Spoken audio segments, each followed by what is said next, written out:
جماعت اسلامی کے رہنما حافظ نعیم الرحمان نے کہا کہ میئر بھی اپنے بندوں کے خلاف کارروائی کرے، ان کے خلاف 295(a) کے تحت مقدمہ کیا جائے، مسجد دوبارہ بنے گی۔ تفصیلات مونا صدیقی کی اس رپورٹ میں۔ کراچی ہل پارک میں مسجد کو شہید کرنے پر جماعت اسلامی اور جمعیت علماء اسلام فے کی مشترکہ پریس کانفرنس۔ حافظ نعیم الرحمان نے کہا کہ اللہ کے گھر کو جس نے شہید کیا ان کے خلاف کارروائی ہونی چاہیے۔ جن لوگوں نے بھی یہ ناپاک جسارت کی ہے، اللہ کے اس گھر کو شہید کیا ہے، ان کے خلاف کارروائی ہونی چاہیے، ان کی گرفتاری ہونی چاہیے۔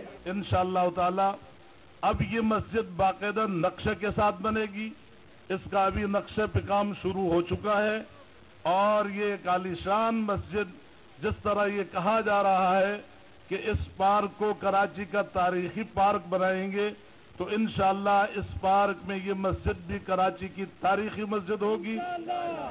گزشتہ روز میئر کراچی وسیم اختر نے ہل پارک میں شہید ہونے والی مسجد کا دوبارہ سنگ بنیاد بھی رکھ دیا۔ کیمرہ مین محمد ذوالفقار کے ساتھ مونا صدیقی، نیو نیوز، کراچی۔